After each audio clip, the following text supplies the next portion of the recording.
Ngayon po ay dadako na po tayo sa pag-aaral at pagbubulay-bulay ng salita ng Diyos. Ipagpapatuloy lamang po natin ang ating pong pag-aaral tungkol po sa buhay po ng ating kapatid, na si Joseph. Kapatid natin sa Panginoon yan eh. Okay? Nasa aklat ng Genesis pa rin po tayo at ang ating pong tatalakay ngayon ay ang Genesis chapter 46, verse 1 hanggang verse 34. Okay? Ang ating pong pag-aaral ay pinamagatan po nating Going Forward with God's Guidance. Okay? Okay, may Biblia, basahin po natin ito. Unang-una, Genesis chapter 46, verse 1 to 34. Naglakbay nga si Israel, dala ang lahat niyang ari-arian. Pagdating sa Beersheba, naghandog siya sa Diyos ng kanyang amang si Isaac. Pagsapit ng gabi, tinawag siya ng Diyos sa isang pangitain. Jacob, Jacob, narito po ako, sagot niya. Ako ang Diyos ng inyong ama. Sabi sa kanya, huwag kang matakot na pumunta sa Ehipto. Doon, ang lahi mo'y magiging isang malaking bansa. Sasamahan ko kayo roon at ibabalik muli rito. Nasa piling mo si Jose kapag ikaw ay namatay. Mula sa Beersheba, naglakbay si Jacob. Siya at ang kanyang mga apo at mga manugang ay isinakay ng kanyang mga anak sa mga karwahing ipinadala ng Paraon. Verse 6, dinala rin nila sa Ehipto ang kanilang mga kawan at kagamitan mula sa Kanaan. Kasama nga niya ang kanyang mga anak, mga manugang at mga apo. Ito ang talaan ng lahi ni Israel na nagpunta sa Ehipto. Si Jacob at ang kanyang mga anak at mga apo. Si Ruben na kanyang panganay at ang mga anak nitong sina Enoch, Palu, Hezron at Carmi. Si Simeon at ang mga anak nitong sina Jemuel, Jamin, Uhad, Jakin, Zuhar at si Saul na anak ng babaeng taga-Kanaan. Si Levi at ang mga anak nitong sina Gershon, Koat at Merari. Si Huda at ang mga anak nitong sina Sila, Paris at Sara. Si at Unan ay namatay sa Kanaan. Ang mga anak ni Pares na sina Hezron at Hamul. Si Isakar at mga anak at ang mga anak nitong sina Tula, Puwa, Job at Simron. Si Zebulon at ang mga anak nitong sina Sered, Elon at Jalil. Ito ang mga anak at apo ni Jacob kay Leah na pawang ipinanganak sa Mesopotamia. Kabilang dito si Dina, ang anak na dalaga ni Jacob. 33 silang lahat. Kasama rin dito si Gad at ang mga anak nito na sina Sipion, Hagi, Soni, Isbon, Eri, Arudi at Arili. Si Asher at ang mga anak nitong sina Jimna, Isua, Isui, Beria at ang babaeng kapatid nilang si Sera. Ang mga anak ni Beria ay sina Heber at Malkiel. Ang mga anak at mga apo ni Jacob kay Silpa, ang aliping ibinigay ni Laban kay Leah ay 16. Kabilang din sa talaang ito ang mga anak at mga apo ni Jacob kay Raquel, sina Jose at Benjamin, sina Manases at Ephraim, mga anak ni Jose kay Asinat, na anak ni Potifera na pari sa Heliopolis. Ang dalawang ito ay sa Ehipto isinilang. Ang mga anak ni Benjamin ay sina Bela, Biker, Asbel, Gera, Naaman, Ihi, Rose, Mupim, Hupim at Ard. 14 ang mga anak at mga apo ni Jacob kay Raquel. Kabilang pa rin dito si Dan at ang bugtong niyang anak na si Husim at si Neptali at ang mga anak nitong sina Jasel, Guni, Jezer at Selim. 7 ang mga anak at mga apo ni Jacob kay Bilha, ang aliping ibinigay ni Laban kay Raquel. 66 ang mga anak at mga apo ni Jacob na nagpunta sa Ehipto. Hindi kabilang dito ang kanyang mga manugang. 2 ang naging anak ni Jose sa Ehipto, kaya ang kabuuang bilang ng sambahayan ni Jacob na natipon doon ay 70. Yan. Si Huda ang isinugo ni Israel kay Jose upang siya'y salubungin. Dali-daling ipinahanda ni Jose ang sasakyan niya at sinalubong ang kanyang ama sa Goshen nang sila'y magkita, agad niyang niyakap ang kanyang ama at matagal na umiyak. Sinabi naman ni Israel, ngayon handa na akong mamatay sapagkat nakita na kitang buhay. Sinabi ni Jose sa kanyang mga kapatid at sa buong sambahayan ni Jacob, ibabalita ko sa paraon na dumating na kayo buhat sa Kanaan. Sasabihin kong kayo'y mga pastol, dala ninyo ang inyong mga kawan at lahat ninyong ari-arian. Kung ipatawag kayo ng paraon at tanungin kung ano ang inyong gawain, sabihin ninyong kayo'y mga nag-aalaga na ng mga baka buhat sa pagkabata, tulad ng inyong mga ninuno. Sa gayon, maaari kayong manirahan sa lupaing ito. Sinabi niya ito sapagkat ang mga taga-Ehipto ay namumuhi sa mga pastol. Yan, pagpalain po ang pagkabasa ng salita ng Diyos. Bago tayo magpatuloy, tayo muna ay sumaglit na yung muko at tayo po ay manalangin. Hallelujah. Purihin ka, Diyos, sa aming Ama, sambahin po ang iyong dakilang pangalan, luwalhatiin kayo sa oras na ito. Kami po'y nagpupuri at nagpapasalamat aming Ama sa taglay po naming buhay, lakas, kalusugan na nagmumula sa inyo.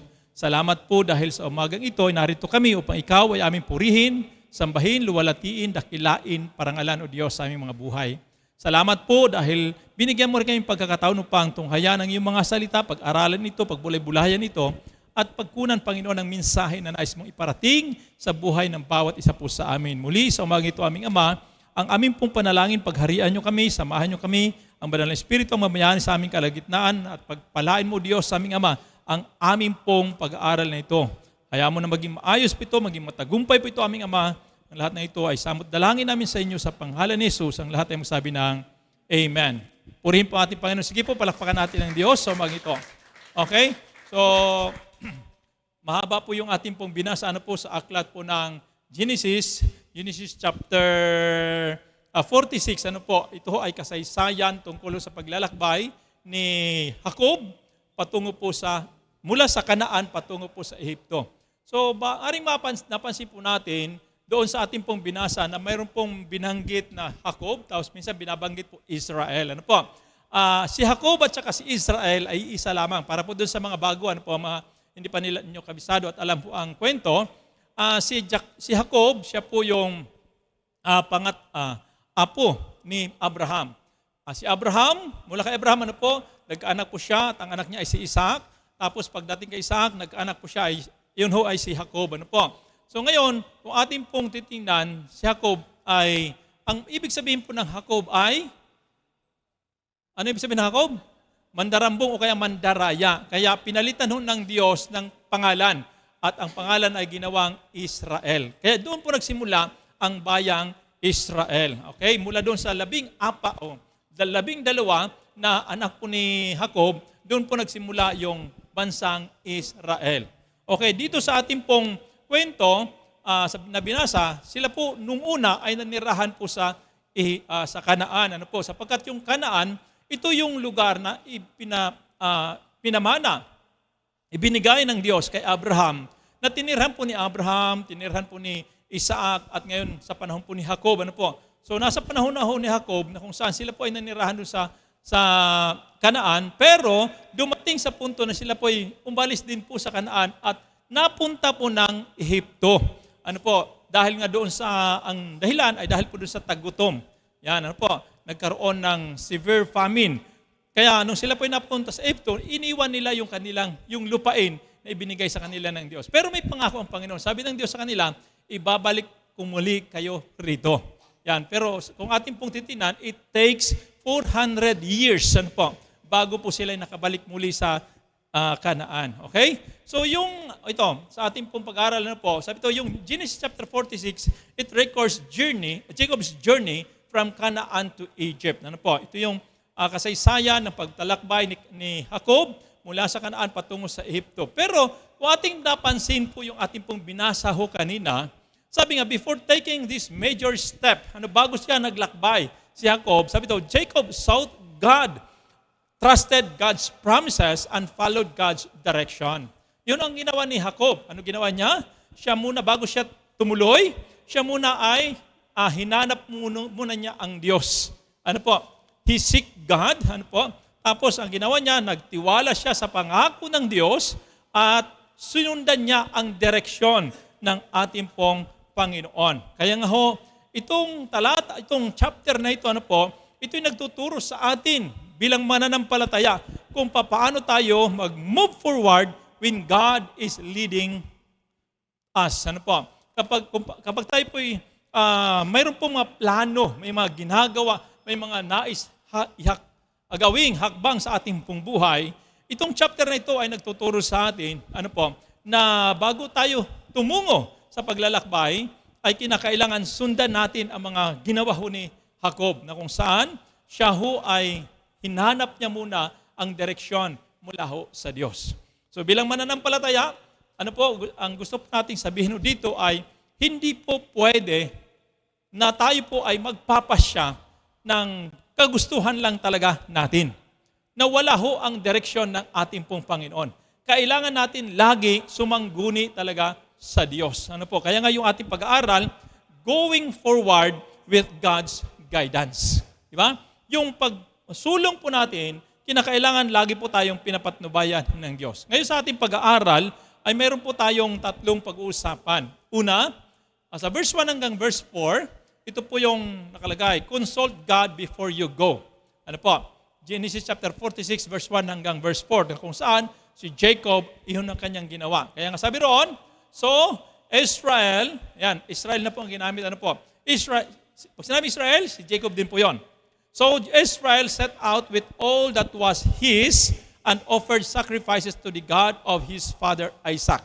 So, ang kwento kasi ay, nagpakilala na si Joseph nung nakaraan, na ating pag-aaral. Nagpakilala na si Joseph doon sa kanyang mga kapatid at ang sabi ni Joseph sa kanyang mga kapatid, sige, sunduin nyo na si tatay. Sunduin nyo na si tatay, papuntahin na nyo dito sa Ehipto para kami ay magkita at dalhin na lahat ng iwanan nyo na yung Kanaan, dito na muna kayo sa Ehipto. Kaya sa pangyayaring yon ay umuwi po yung mga anak ni Jacob at sila po ay sinundo ang kanilang tatay, sila po ay naglakbay patungo po ng Ehipto. Pero sabi nito, bago si Jacob, itong kagandahan kay Jacob, bago po siya tumuloy sa paglalakbay, ang una-una niya ginawa, he consulted God. Yung Diyos na Diyos din po ni Isaac na kanya hong tatay. Kaya nga kung ating papansinin ng Biblia, mayroon pong mga binabanggit, Diyos ni Abraham, Diyos ni Isaac, Diyos ni Jacob, di ba? Diyos ni Joseph. Ito yung mga patriarka kasi na talagang sinusundan natin hanggang ngayon ng ating pong pananampalataya. Kasi sila po itong mga tao na nagpakita talaga ng pananampalataya sa Diyos na ating pong sinusundan. Abraham is the father of faith. Kaya tayo rin po ay mga anak ni Abraham. Kaya nga meron tayong kanta, Father Abraham has many children. Di ba? I am one of them and so are you. So let's just praise the Lord.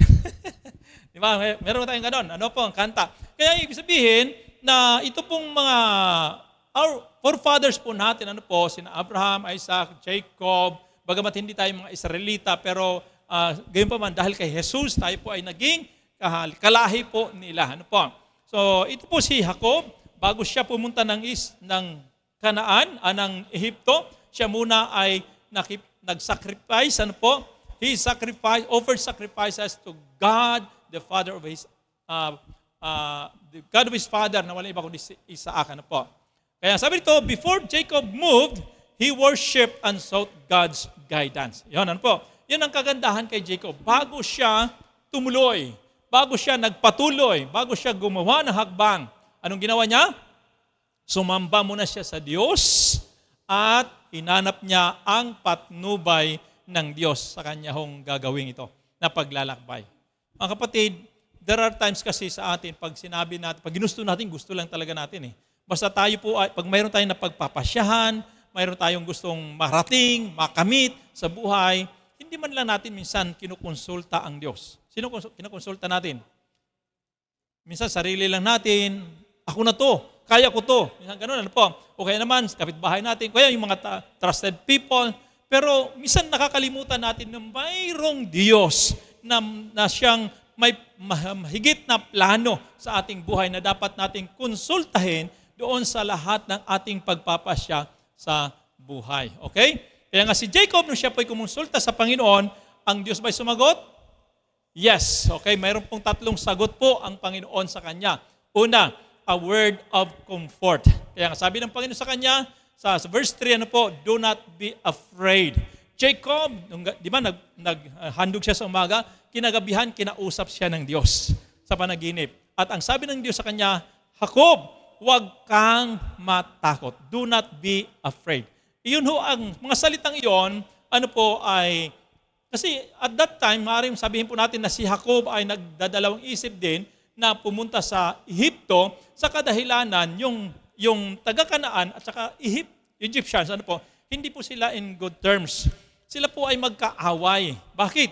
Kasi sabi doon sa bandang huli sa ating pong binasa, ang mga Egyptians ay namumuhi saan? Sa mga pastol, di ba? Iyon ang trabaho ng mga ni Jacob, ng mga Israelita. Sila pa yung mga pastol. Kaya hindi sila magkasundo kumbaga. Kaya maaaring itong si Jacob ay nagdadalawang isip din po na pumunta ng Ehipto, pero ito yung word of comfort kay Jacob, ng Diyos. At ang sabi ng Panginoon, do not be afraid. Yan ang una. Pangalawa, na answered ng Panginoon sa kanya, it is a word of commitment. Bakit? Sabi ng Panginoon, I will go down to Egypt with you. Kaya, do not be afraid because I will go down to Egypt with you. Yan, huwag kang matakot sapagkat sasamahan kita hanggang sa Ehipto. Yan, isa po sa mga pangako ng Diyos, commitment ng Panginoon yan sa buhay din po natin, na kung saan ang Diyos din po ay nangangako sa atin, kapag tayo po ay nagtiwala talaga sa Kanya, nanalangin, sumamba sa Panginoon, sabi nga, sasamahan tayo ng ating Panginoon. Okay, at ang pangatlo, a word of confidence. Okay, sabi to, I will surely bring you back again, sa verse 4. Talagang, huwag kang matakot, sasamahan kita papuntang Ehipto, at ang pangako ng Panginoon, at muli kitang ibabalik dito. Yan. Ang tanong, nakabalik ba si Jacob? Nakabalik, patay na. Nakabalik na, patay na. Pero bakit? Kasi it takes 400 years bago yung buong Israel ay nakabalik sa Kanaan. Pero ang pangako ng Panginoon, ito ay napagkakatiwalaan. Kahit gaano man katagal iyon ho ay mangyayari at mangyayari. Kaya nung sinabi ng Panginoon, I will surely bring you back again, ay kahit gaano man katagal iyon, kahit hindi man mangyari sa buhay mo, pero gagawin at gagawin ng Diyos yan. Di ba? Kaya mga kapatid, may pangako ang Diyos sa atin na dapat natin pagtiwalaan. Hindi man maganap at mangyari sa buhay natin sa panahon na tayo po ay narito sa mundong ito. Pero isa lang ang tiyak, magaganap at mangyayari pa rin talaga yon hanggat ito'y pinangako ng ating Panginoon. Maaaring hindi sa buhay po natin, maaaring sa sunod na henerasyon, maaaring sa sunod na mga tao. O kaya naman, kung hindi man, kung sa iyo talaga personal na ngako, maaaring sa kabilang buhay ay magunap at mangyari po yung pangako ng Panginoon. Okay? So in application, sabi nga rito, before making decisions, okay, changing jobs, moving places, or starting ministries, we must first consult God. Okay? Kaya bago daw po tayo magdesisyon sa buhay, ano dapat gawin? Kumonsulta sa Diyos. Bago tayo magbago ng trabaho, lumipat ng kumpanya, ano dapat gawin? Kumonsulta sa Diyos. Di ba, minsan mayroon tayong gano'n ang kunti naman ng sweldo ko, ang liit naman ng sweldo ko, lilipat ako ng company. Ang tanong, nagtanong ka na ba sa Diyos bago ka lumipat? Di ba? Before moving places. O hindi na ako titira dito sa San Pedro, gusto ko doon sa Cavite na lang. O kaya doon na lang ako sa kung saang lugar. O kaya mag-abroad na lang ako doon. Ang tanong, kumonsulta ka na ba sa Diyos? Minsan kasi ang hinahanap lang natin yung green pastures, yung kagandahan ng lugar, kagandahan ng kapaligiran, yung ating pong comfort, Pero hindi natin minsan tinatanong, gusto ba ng Diyos yung aking pong pupuntahan? Diba? Sabi to, before starting ministries, sabi nga, we must consult first the Lord. Kaya tatanungin din po natin ng Diyos, Lord, magpo-full time na ako. Wala ho ang trabaho. Walang trabaho, full time na lang. Wala ho, hirap na ako sa buhay, magpo-full time na lang ako. Yan. Pero bago ka mag full-time sa ministry, bago magsimula ng ministeryo, konsultahin daw po muna natin ang ating pong Panginoon. So iyon po ang ginawa ho ni Jacob. Before anything else, he consult God. Sa Proverbs chapter 3 verse 5, ano ang sabi rito hanggang verse 6? Trust in the Lord with all your heart and do not lean on your own understanding. In all your ways, acknowledge Him and He will make straight your paths. Okay? Ang sabi doon, magtiwala ka daw sa Diyos.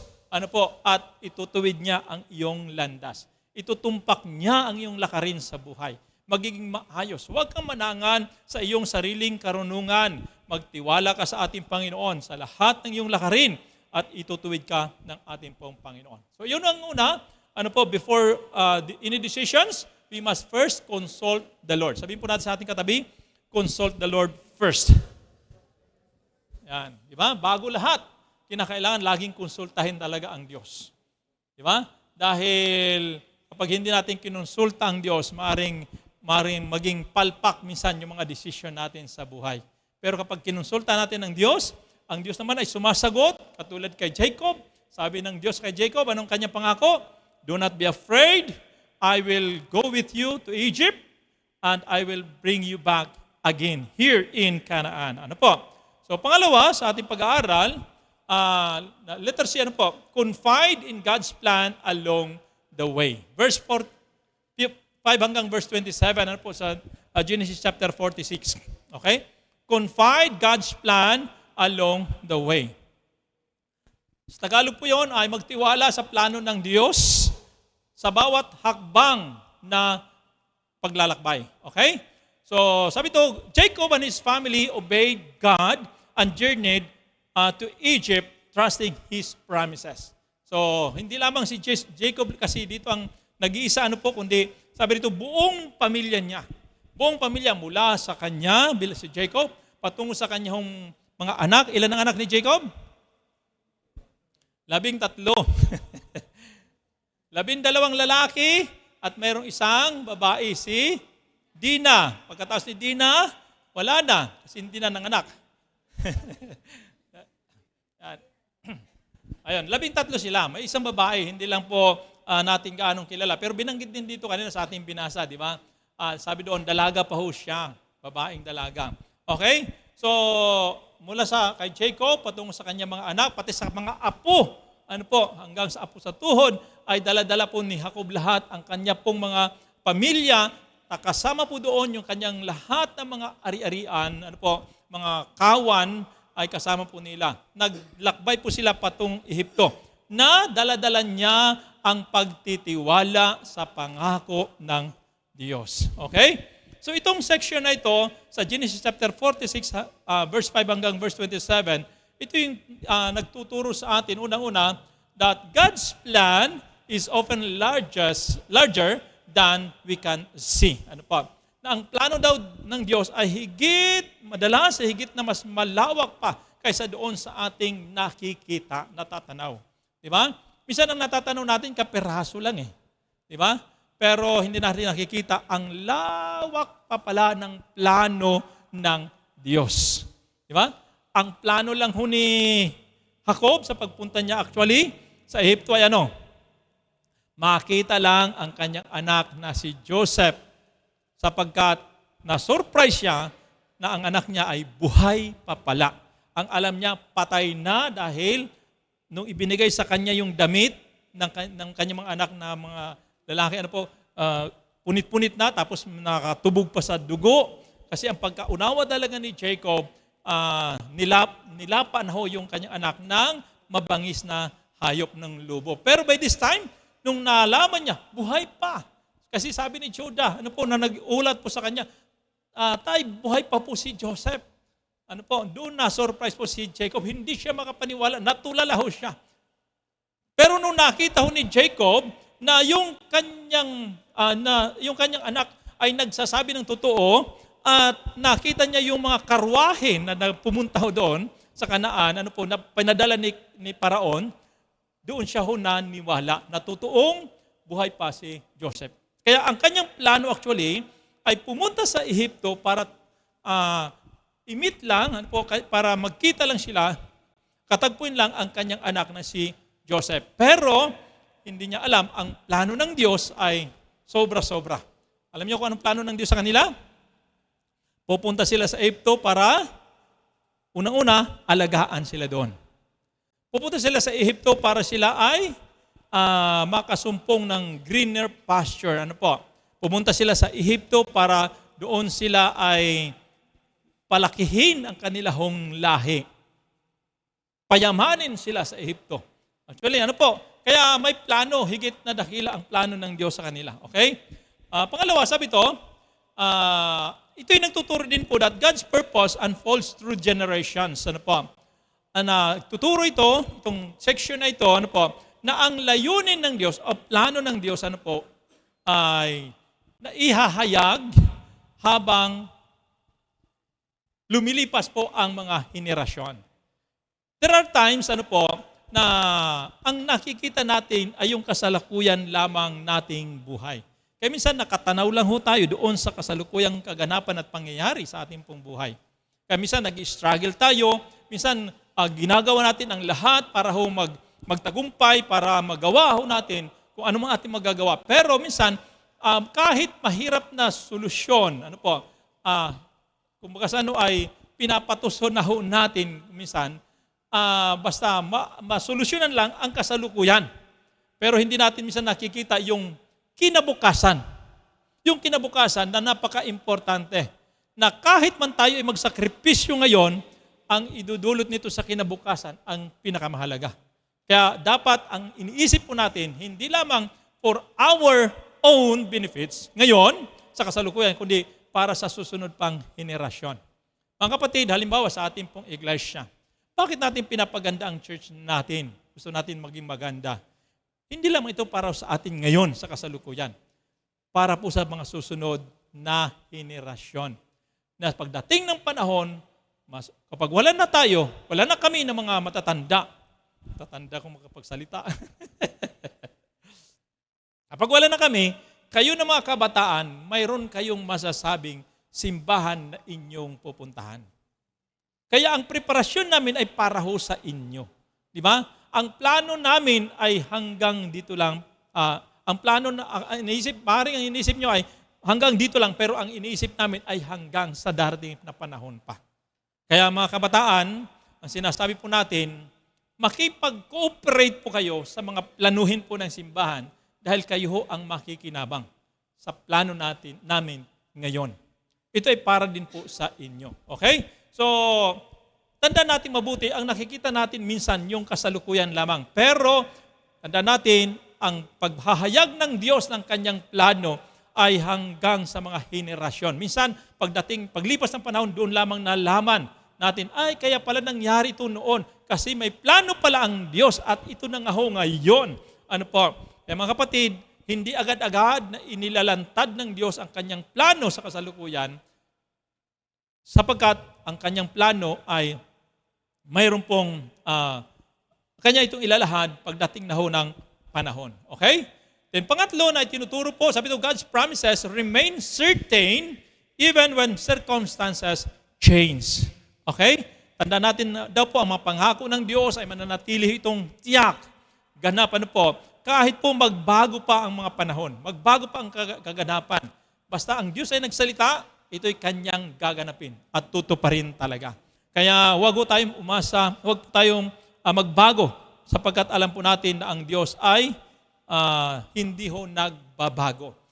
Gaganapin at gaganapin po niya ang kanyang pangako. Okay? Sa isang ilustrasyon, sabi nga, katulad ni Abraham, who followed God without knowing all the details, Jacob trusted God for every step. Alam niyo po, si Abraham, katulad ni Abraham daw po, si Abraham nung siya po ay tinawag, saan siya nakatira? Nakakalala pa ba? Sa lugar ng Ur. Yan. Nung una, siya po ay nakatira sa lugar ng Ur. Magkababayan po sila ni Job. Alam niyo ba yun? Si Job, magkababayan po sila. Ano po? Meron tayong Old Testament survey. Yan. Sila po ay doon po nakatira itong si Job, si Abraham, sa Ur, Nung tinawag po siya ng Diyos, sabi po ng Diyos kay Abraham, Abraham, lisanin mo ang lugar na ito at pumunta ka sa lugar na ituturo ko sa iyo. Nung sinabi ito ng Diyos, walang address. Walang GPS. Walang Waze. Walang Google Map. Walang sasakyan. Basta hindi niya alam kung saan siya pupunta. Ano po, walang direksyon. Basta sabi lang ng Diyos sa kanya, pumunta ka sa lugar na ituturo ko sa iyo. So anong ginawa ni Abraham? Nilisan niya, iniwanan niya ang Ur, naglakbay siya ayon po sa direksyon ng Diyos. Pag sinabi ng Diyos, kumanan ka dyan, kakanan siya. Kaliwa ka dyan, kakaliwa siya. Basta siya ay nakikinig lang, nagtitiwala lang ho sa ating pong Panginoon. So, ito'y katulad din po ng ganito ang iniisip po ni Jacob. Ano po? Basta si Jacob ay nagtitiwala lamang ho sa Diyos sa bawat hakbang ng kanyang buhay. Alam niyo, gaano nakatanda dito si Jacob? Matanda na siya this time. Ano po? 100 plus na po ang kanya pong edad. Oo. 130 years old na po siya. Yon. Pero sa panahong iyon, ang 130 ay kalakasan pa. Malakas pa po yon. Ano po? Sa panahon po nila. Sa atin, ang 130 ay amoy lupa na. Marupok na. Okay. So in application, sabi rito, faith means trusting God's direction even when we cannot see the destination. Ayan, di ba? Ito na po ang yun ibig sabihin ng pananampalataya. Ano po? Yung magtitiwala ka ba sa Diyos, ano po? Sa kanyang patnubay, gabay sa iyo, kahit doon sa pupuntahan mo, hindi mo pa alam. Hindi mo pa nakikita yung direction na yung pupuntahan. Okay? Ang ibig sabihin po noon, basta nagtiwala ka lang, sumusunod ka lang, ibig sabihin noon, ikaw ay nananampalataya. Yun ang faith. Ano po? Faith is believing on the things that you cannot see. Yun. Hindi mo pa nakikita pero nagtitiwala ka na, susunod ka pa rin. Ano po? Kaya alam niyo po, kaya nga si Abraham, ganun siya eh. Sumunod siya sa Panginoon, nagtiwala siya sa Diyos kahit hindi niya alam kung saan siya pupunta, basta nagtiwala lang siya sa Panginoon, sumunod siya sa Panginoon. Kaya si Abraham ay tinawag na Father of Faith. Yan. Kaya tayo rin po bilang mga mananampalataya, mga anak ulahi ni Abraham, ano po, na kung saan tayo po ay mga nabubuhay din sa pananampalataya. Bakit? Kasi nga yung ating pong patutunguhan, ang ating patutunguhan ay hindi pa natin nakikita. Hanggang ngayon, naglalakbay pa rin po tayo. Pero yung ating pupuntahan, hindi pa natin nakikita. Pero naniniwala tayo, makakarating tayo doon sapagkat mayroon pong direksyon ang Diyos sa bawat isa po sa atin. At ang direksyon yan, ang ating sinusundan at minsan isang araw, mararating din natin yung final destination. Di ba? Hindi ito katulad ng mga racetrack o mga ang tawag doon, yung tinatakbuhan na mayroong starting line, mayroong finishing line. Ano po? Sa atin, dito ang nakikita natin starting line lang. Nagsimula tayo pero yung dulo, hindi natin alam kung hanggang kailan at hanggang saan. Basta ang paniniwala lang natin, makakarating tayo sa ating destination. At ang destination natin ay heaven. Langit. Nakita nyo na bang langit? Hindi pa. Sky lang ang nakita ho natin. Pero yung langit, yung kaharian ng Diyos, hindi pa natin nakita. Pero naniniwala tayo na iyon yung ating pong destination. Diba? Yun ang ating tinatahak na landas. Kaya nga ho tayo lumalakad, hindi sa mga bagay na nakikita, kundi sa pananampalataya, sapagkat alam po natin, kahit hindi pa man natin nakita yon, yung langit ay, alam po natin, doon tayo patutungo. Kaya nga, ang Diyos ay mabuti sa bawat isa po sa atin. Siya po ay may plano sa atin at ang kanyang plano ay para sa ating ikabubuti. Ano po? Para sa ating kagandahan. Kaya sumunod lamang tayo sa Panginoon at ang Diyos sa kanya pong ginagawa para sa atin, hindi niya tayo bibiguin. Kaya sabi sa Romans 8:28, and we know that for those who love God, mahal niyo bang Diyos? For those who love God, all things work together. Hindi sabing some of the things, ano po, hindi sinabi na yung many things lang, kundi sabi daw, all things work together for good, for our own good. Ano po? For those who are called, tinawag ba kayo ng Diyos? Yan, for those who are called according to His purpose. Di ba? Na tinawag ng Diyos ayon sa kanyang layunin. Yan. Kaya mayroong purpose ang Lord kung bakit tayo nakakilala sa Kanya. Actually mga kapatid, hindi po aksidente lang ang inyong pagkakilala ho sa Diyos. Mayroon siyang dahilan, mayroon siyang plano sa buhay po natin. Kaya makinig kayong mabuti. Ang plano ng Diyos ay huwag po ninyong baliwalain. Huwag niyong baliwalain dahil kayo ay nakakilala na sa Panginoon, ito ay dapat ninyong panghawakan ang plano ng Panginoon sa inyo.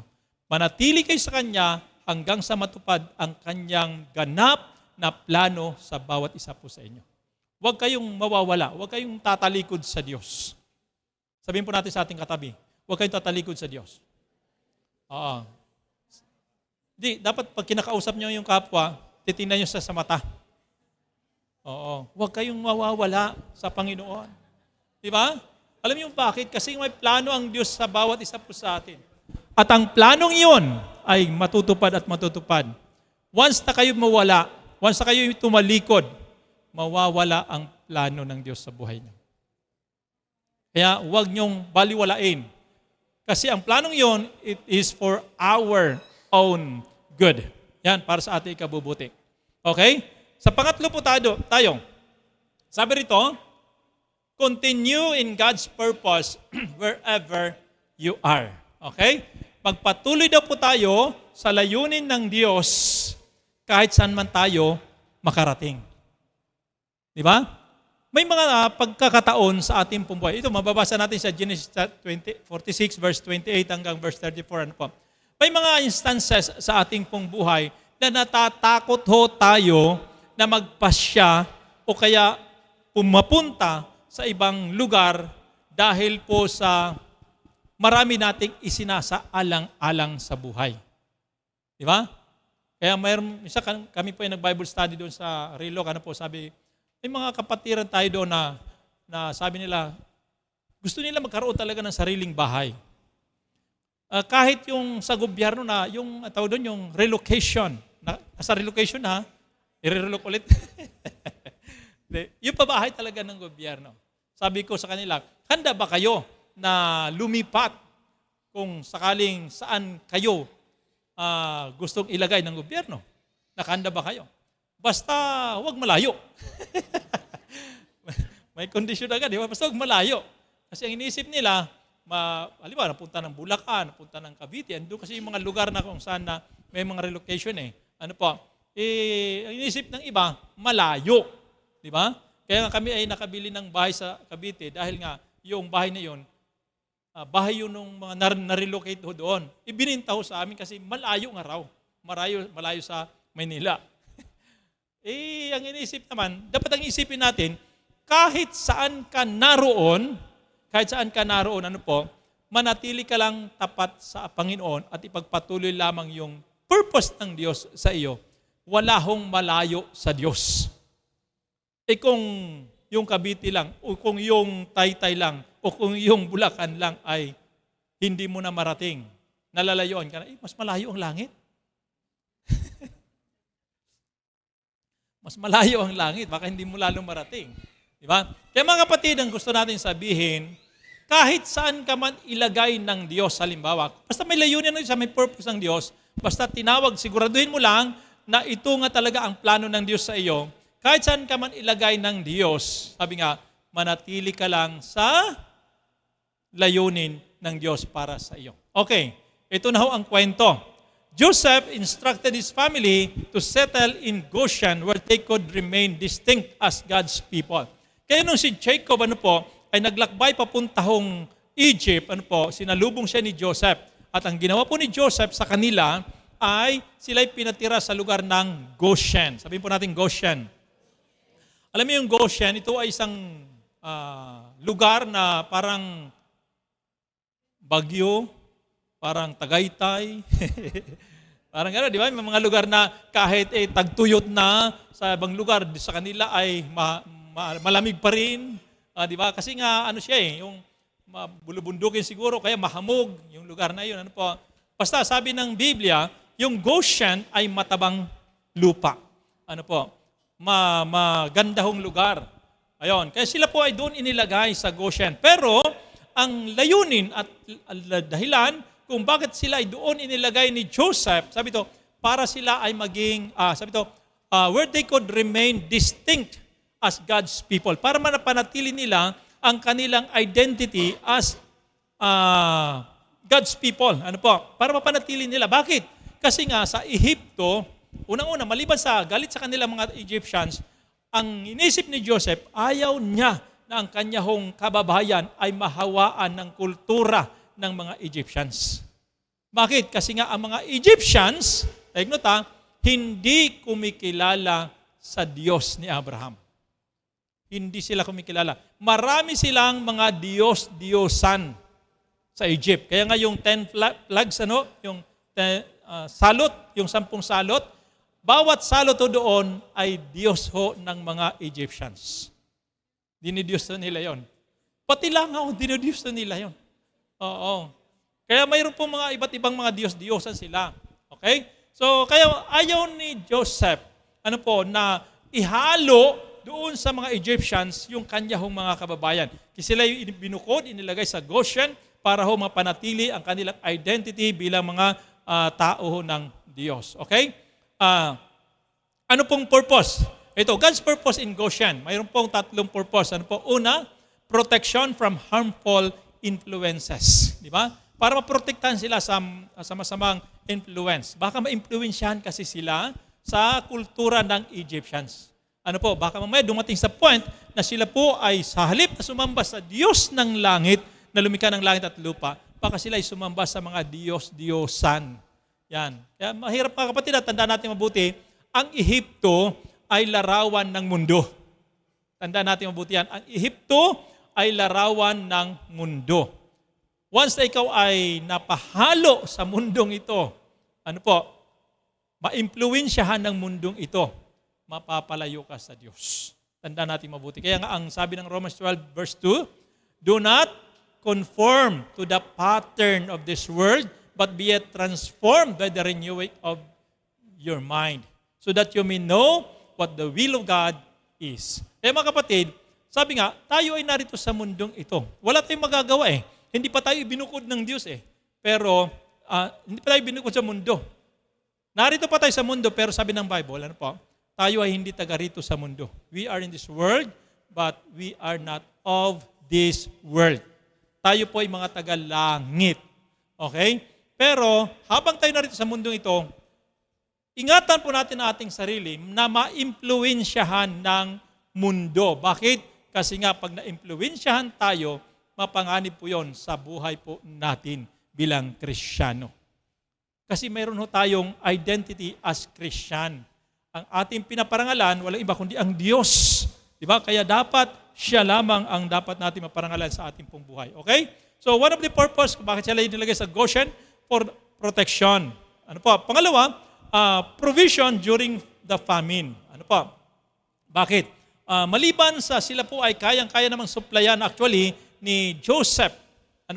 Mula sa mga naani sa Ehipto para sa kanilang pagkain, pero yung lugar na iyon ay pwede rin po nilang pagtaniman, yung Goshen. Kaya habang walang ani sa ibang lugar, sila ay pwedeng umani. Kaya naroon ang provision doon sa lugar na iyon. Sa lugar po ng Goshen. Kaya di ba mayroong pangalan ng church, Goshen, mayroong mga gumagamit ng pangalan ng Goshen na iyon. Kasi ang ibig sabihin po noon, yung Goshen, ito ay yung sagana sa provision. Okay? So, yun ang purpose kung bakit sila sa Goshen inilagay. Pangatlo, preparation for Israel's future growth. Yan. Kaya ho sila doon sa Goshen inilagay para ihandaw sila sa paglago sa kinabukasan. Bakit?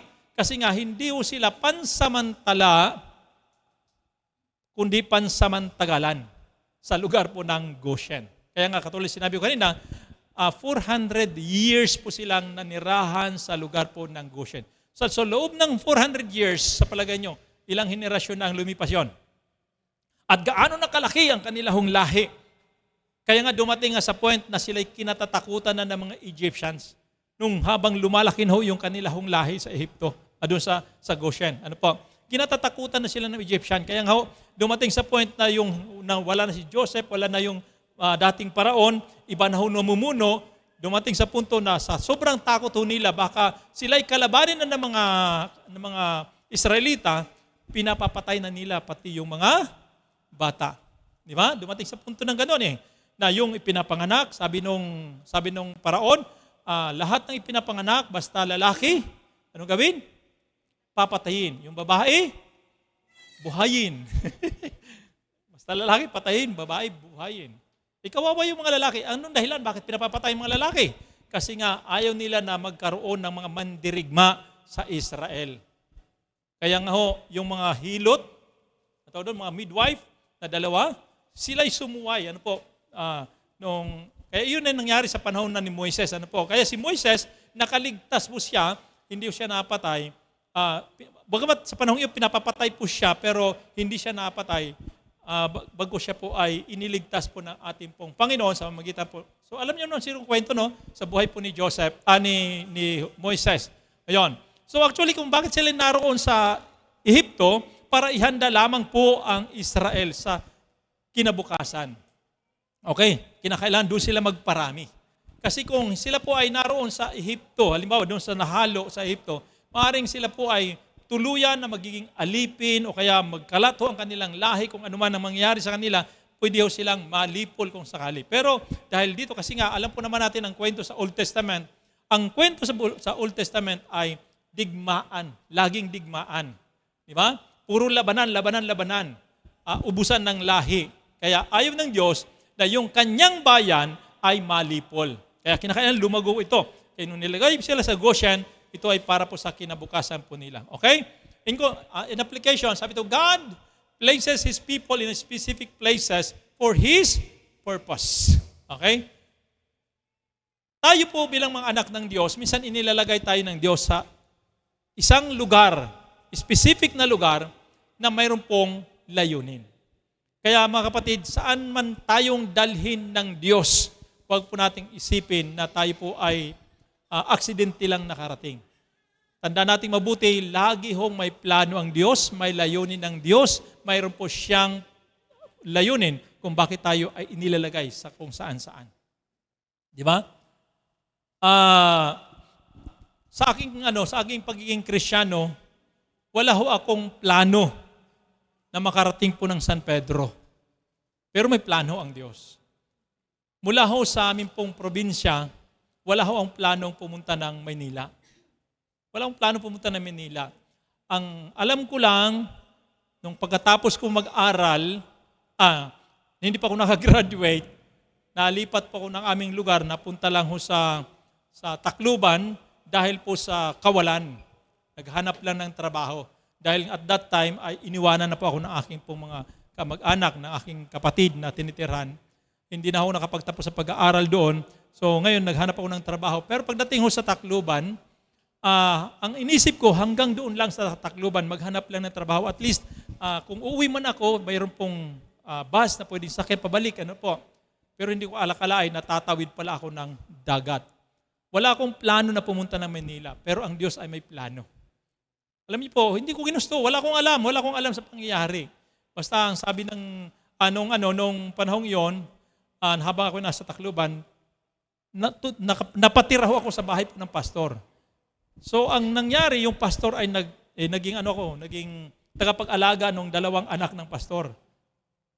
Kasi pastor yon, tapos yung kanyang asawa, tapos ako kasama ho nila, tagapag-alaga, naging babysitter po ako nila. Kumbaga, Kaya dahil tagapag-alaga ako, ang ginawa, nung sila po ay nagbakasyon dito sa Manila, isinama ako. Sabi ko, first time siguro makakarating ako ng Manila. Wala akong plano, pero ang Diyos ay may plano. Kaya nakarating ako ng Manila na hindi ko naman iniisip. Basta sumasama lang ako sa kanila. Nakarating ako ng Manila. Ang problema, pagdating ng Manila, nakita ko yung aking mga kapatid, yung aking tinirhan doon sa probinsya na lumayas dahil po sa akin, naglayas, pumunta ng Manila, nagkita ulit kami dito na hindi ko inaasahan. So ngayon, nung nagkita kami sa Manila, actually, mayroon din akong isang kapatid na doon kami lahat sa kanya pupunta ng Manila, di tumira ako doon. Kung nung umalis na yung pastor, bumalik ng Tacloban, hindi na ako sumama. Nanatili na ako ng Manila. Wala ho sa plano ko yon, basta kung ano lang yung nangyari, basta yun ang direksyon ng Diyos sa buhay ko. Hanggang sa dumating sa punto na pagdating sa church, napapunta ko sa iba't ibang mga simbahan. At maging yung pagdating ko dito sa San Pedro, ay hindi ko inisip. Wala akong plano na pumunta ho dito. Pero ang Diyos ay may plano. Kaya mga kapatid, tandaan lamang natin saan man tayo ilagay ho ng ating Panginoon. Okay? Pagdating sa church, saan man tayo ilagay ng Panginoon, manatili lang ho tayo sa layunin ng Diyos. Napunta ho ako sa Maynila, Sampaloc po ako nakatira. Tapos,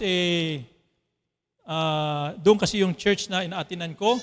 Tapos, nung umalis na yung pastor, napunta na ho ako ng Parañaque.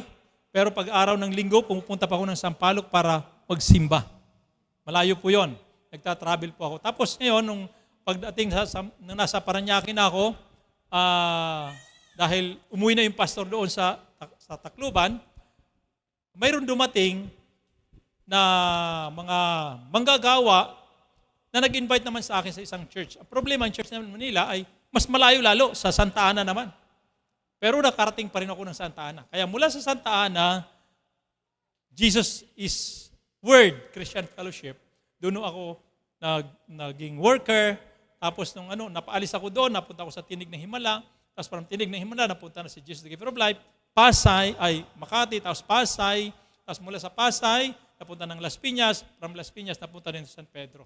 Ang dami kong pinaglakbayan, Pero sa lahat ng mga nangyaring iyon sa buhay ko, ay nakita ko po yung pananatili pa rin sa Panginoon. Diba? Kasi ang Diyos ay may plano sa aking pong buhay. Kaya mga kapatid, kung bakit ako nandito sa San Pedro, ay hindi dahil sa aking gusto, kundi dahil sa plano ng Diyos sa buhay ko. Kaya sabi nga, God places His people in specific places for His purpose. Okay? Kaya tandaan natin mabuti, lagi pong may layunin ang Diyos sa bawat isa po sa atin. Saan ka man makarating, tandaan lagi natin na mayroong plano ang Diyos. Kaya sabi ito, wherever God places us, we must continue serving Him faithfully. Yan, sabihin po natin faithfully. Yan, manatili ka lang, maglingkod sa Kanya na mayroong katapatan. Saan ka man ilagay ng Panginoon. Kasi yun lang naman ang gusto na makita ng Diyos sa atin. Manatili tayong tapat sa Kanya. Okay? Tuloy po tayo. Sabi nga sa Matthew 5:16, in the same way, let your light so shine before men, before others, so that they may see your good works and give glory to your Father who is in heaven. Diba? Saan ka man pumaroon, ang kailangan mo lang ay manatiling tapat. Ipakita mo ang iyong buhay, paliwanagin mo ang iyong buhay upang makita ng mga tao na nakapaligid sa iyo. At magbigay sila ng luwalhati sa ating Diyos na nasa langit. Diba? Sa ating Amang nasa langit. Let your light so shine before men that they may see your good works. That they may see your life. That they may see your ministry. O ano man ang iyong buhay. And glorify your Father who is in heaven. Kaya, manatili lang ho tayong tapat saan man tayo inilagay ng ating pong Panginoon. Magpatuloy lang po tayo. So, sa ating pagtatapos, sabi nga rito, to move forward under God's guidance. Anong dapat natin gawin? Sa pagpapatuloy, sa paghakbang po natin na mayroon pong patnubay ng Diyos, unang-una, anong dapat natin gawin? Consult God before you go. Konsultahin daw ang Diyos bago tayo magpasya sa buhay. Pangalawa, confide in God's plan along the way. Yan, magtiwala sa plano ng Diyos sa mga bawat paglalakbay natin. Okay? Pangatlo, continue in God's purpose wherever you are. Saan ka man nilagay ng Diyos? Kayo ba naniniwala na kayo inilagay ng Diyos sa San Pedro? GGL San Pedro. Yan. Kaya kung kayo po ay naniniwala na kayo po inilagay ng Diyos sa Jesus the Giver of Life San Pedro, sabi dito, manatili lang daw po tayong tapat sa ating paglilingkod habang tayo ay narito. Dahil hindi natin alam kung anong plano ng Diyos . Baka mamaya, isang araw, God will pull out us. Alisin tayo ng Diyos sa San Pedro, ilagay tayo doon sa ibang lugar naman. Pero ang gusto lang ipakita natin dito, manatili tayong tapat. Habang tayo po ay inilalagay ng Diyos sa isang lugar. Okay? Ang key truth, sabi to, when God guides, God's people can go forward with confidence. Kapag pinatnubayan na po tayo ng Diyos, bilang mga anak ng Diyos, tayo po ay makakasulong na mayroon pong pagtitiwala talaga sa Kanya. Okay? So, ang sabi po ng Diyos kay Jacob, I will go down to Egypt with you. Ganon din ang pangako ng Panginoon sa bawat isa sa atin. The same promise of God's presence belongs to His children today. Kung sinabi ng Panginoon kay Jacob, sasamahan ko kayo, yun din po ang Kanyang sinasabi sa atin. Sasamahan ko kayo, saan mong kayo pumaroon. I will never leave you nor forsake you. I will be with you even to the ends of the earth. Diba? Sasamahan tayo ng ating Panginoon. Basta manatili lang tayong tapat talaga sa Kanya. Okay? So, sa ating pong paglilingkod at paninilbihan sa Iglesia ng Jesus the Giver of Life San Pedro, nakita nyo ba yung katapatan ng Diyos sa atin? Nakita nyo ba yung provision ng Lord sa atin? Nakita nyo ba yung mga ginagawa ng Diyos sa ating buhay? So dahil dyan, manatili tayo tapat sa ating pong Panginoon. Kaya nga sabi ito, whatever journey lies ahead, go forward, trusting God who goes with you. Amen? Talagang manatili lang tayo sa Diyos, magpatuloy lang tayo sa Panginoon na siyang kasama po natin. Hindi niya tayo pababayaan, hindi niya tayo iiwanan. Palakpakan natin ang ating Panginoon. Tayo po lahat ay tumayo at tayo po ay magpasalamat sa Diyos sa oras na ito.